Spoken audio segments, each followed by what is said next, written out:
The drive to my uncle's beach house was long and silent, the world growing emptier as I neared the coast. Each mile seemed to peel away the familiar, leaving only the hush of the sea and the endless gray above. The road twisted through dunes and salt marshes, the landscape growing more desolate as if the world itself was holding its breath. Gray clouds pressed low, the wind sharp with salt, and the town looked abandoned. Boarded windows, shuttered shops. It felt like a place left behind by time, where even the seagulls had given up their cries. The air was heavy with the scent of brine and old wood, and every empty storefront seemed to watch me pass. My uncle said the house would be peaceful, but it loomed, lonely and huge, paint peeling, shutters askew. The salt air had gnawed at its bones for decades, leaving it battered and stoic against the relentless wind. It stood apart from the world, a relic of another era, stubbornly refusing to fall. As I stepped out, the only sounds were wind and distant waves.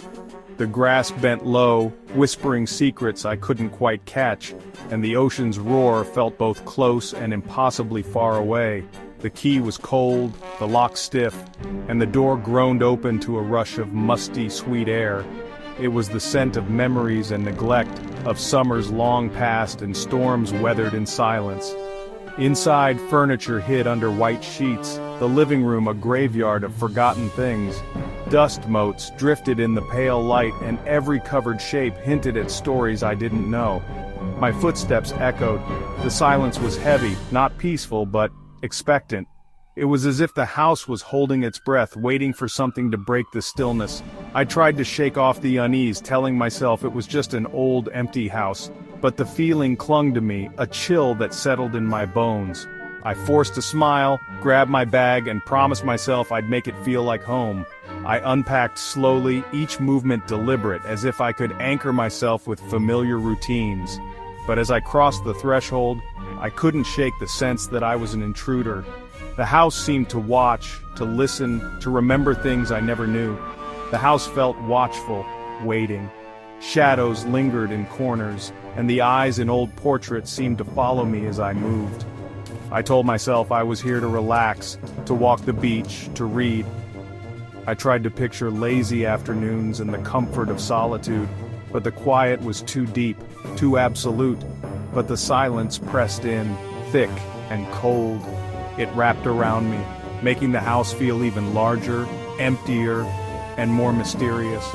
I wondered if the house wanted me gone, or if it was waiting for something else. I stood there listening to the hush, and realized I was no longer sure which answer I feared more. My uncle told me to use the master bedroom on the second floor. Best view in the house, he'd said, with a half-smile that didn't quite reach his eyes. I'd always wondered what he meant by that, but now, standing at the foot of the stairs, I felt a strange reluctance to climb. The staircase groaned under my weight, each step echoing through the empty house. The hallway was lined with closed doors, their old brass handles cold to the touch, and I found myself unwilling to open any of them, as if something waited behind. The master bedroom was vast, almost cavernous, with glass doors opening to a balcony and a gray, endless ocean beyond. The moonlight spilled across the floor, painting everything in silver and shadow. For a moment the view calmed me, the rhythmic crash of distant waves offering a fragile sense of peace. But inside, the silence was unnatural, so deep it made my ears ring. It was the kind of silence that felt heavy, pressing in from all sides as if the house itself was holding its breath. I opened the walk-in closet.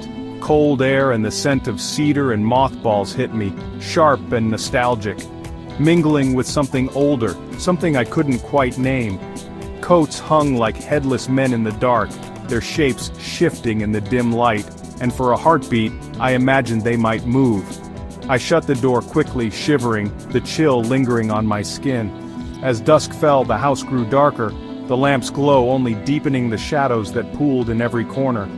The storm outside picked up, wind howling through the eaves, making the windows rattle in their frames. The silence inside felt alive, almost sentient, as if it was listening to my every breath, waiting for me to make a sound. I sat on the bed, bag unpacked, feeling the weight of the house pressing in from all sides. The room felt both enormous and suffocating, as if the walls might close in at any moment. The idea of spending the night here felt less like a retreat, more like a test, a challenge I hadn't agreed to but couldn't refuse. I wasn't sure I'd pass. My heart thudded in the quiet, and I wondered if the house was waiting for me to fail. The silence was too deep, too watchful, as if it had secrets it wasn't ready to share. I needed to break the house's spell, so I went to the kitchen, making noise just to hear something, anything that would remind me I wasn't completely alone. The silence felt thick, pressing in from every corner, so I clattered a glass on the counter and let the echo fill the room. Crackers crunched loudly, water from the tap was icy and metallic. Each sound was sharp, almost startling, as if the house itself was unused to such disturbances. I lingered, hoping the ordinary act of eating would ground me. I tried to act normal, but the house's silence crept back in, heavier than before. Shadows seemed to shift at the edge of my vision, and I felt watched, though I knew I was alone. Upstairs, the hallway seemed longer, the shadows deeper, stretching out as if to swallow me whole. My footsteps sounded too loud, echoing off the walls. I hurried to the bedroom, locking the door behind me. A small, false comfort. The click of the lock was reassuring, but I knew it wouldn't keep out what I feared most, the unknown. I changed, brushed my teeth, and avoided my own reflection. The mirror seemed to shimmer in the low light, and I couldn't bring myself to meet my own eyes. The silence seeped into my bones, making the air feel colder. Every creak and sigh of the house felt amplified, as if the walls themselves were breathing. I climbed into bed, sheets cold, comforter pulled tight around me. I tried to find warmth, but the chill lingered, refusing to let me settle. I listened, wind, waves, my own ragged breathing. Every sound outside seemed magnified, and I strained to hear something familiar, something safe. I told myself to sleep. That morning would make everything better. I tried to believe that daylight would chase away the unease, but doubt lingered. But as I drifted, a new sound joined the waves. A faint rhythmic creaking, like a rocking chair deep in the house. It was steady, almost purposeful, and it set my nerves on edge. I told myself it was just the house settling, old wood shifting in the night. I repeated it like a mantra, desperate to believe it.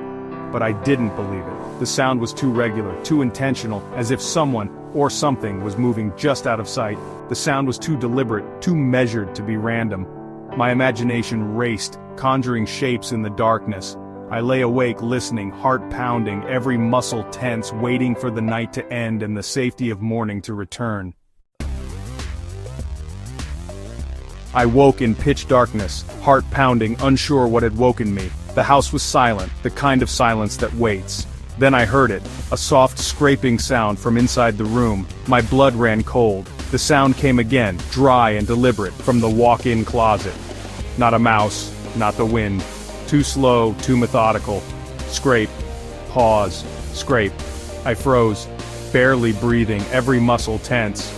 The rational explanation slipped away, replaced by a primal fear.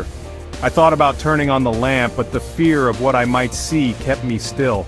The scraping stopped. The silence that followed was worse. A listening silence.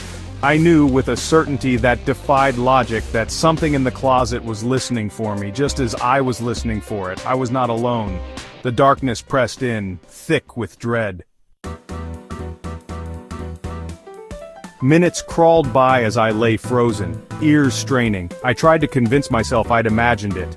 Then, a loud, solid thump from the closet. Not a mouse, not the wind, something heavy, deliberate. Terror sharpened, cold and absolute. I was trapped, an intruder just feet away. My mind blanked. I couldn't move, only listen. The silence was now charged with menace. I imagined a person, a burglar, but worse were the other possibilities. The coldness, the sweet smell, the feeling of being watched. I tried to slip out of bed to run, but my limbs were leaden. My eyes locked on the closet door, a black void, a portal to something terrible. I waited, unable to look away, certain it was about to open. Dread filled the room, thick and suffocating. The darkness seemed to gather around the closet door.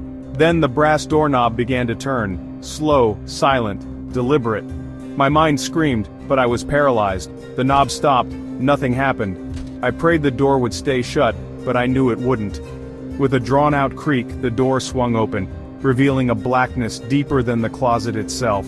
Cold air poured into the room, carrying that sweet, cloying smell. I stared into the void, waiting for something to emerge. Nothing moved, just a silent, watching presence. The stillness was predatory, patient. It knew I was trapped. The fear was overwhelming, a physical weight. I had never felt so helpless. The blackness waited, letting terror do its work. Out of the blackness a shape began to form, a tall, thin silhouette, featureless and utterly dark. It stood in the closet doorway, perfectly still, watching. I couldn't see eyes, but I felt its gaze, a cold, ancient scrutiny. The air thickened, hard to breathe. I wanted to scream, but fear choked me. The figure didn't move or speak, it just stood, a silent sentinel. My heartbeat was the only sound. I stared, unable to look away, time stretching into eternity. Its lack of action was more terrifying than any sudden movement. It was a psychological torment, unraveling my sanity. I felt pinned, a small animal before a predator. I wanted to close my eyes but was too afraid. I was trapped in a waking nightmare. The figure was proof I was not alone, and that what was with me was far worse than human. The figure moved, gliding silently from the closet into the bedroom. It floated past my bed, cold radiating from its presence. The sweet, sickly smell was overwhelming. I shrank back, covers pulled to my chin. The figure ignored me, moving with unhurried grace toward the locked bedroom door. It passed through the solid wood, the lock clicking open from the inside. The door creaked open. The figure slipped into the hallway. I heard no footsteps, only silence as it moved away. Then, creaking on the main staircase, but it was going up, not down. Up toward the third floor, the sealed attic. There was no entrance, no way in. The creaking continued, each step a nail in my composure. The figure was walking into a part of the house that shouldn't exist. The creaking stopped, replaced by a silence more terrifying than before. The thing was upstairs, in the sealed attic above my head. I was trapped, the house closing in, every shadow alive with threat. The fear inside me screamed to run, but there was nowhere to go. It could walk through walls. Escape was impossible. I strained to hear any sound from above, nothing. The not knowing was the worst. Was it waiting for me? Would it return? The image of the black figure haunted me, burned into my mind. It hadn't threatened me, but its presence was a threat beyond words. Dawn crept in, turning the sky purple, but brought no comfort. The open closet, the ajar door, the too quiet house. I was a prisoner of fear, alone but not alone. And as the sun rose, I knew the thing upstairs was just waiting for night to fall again.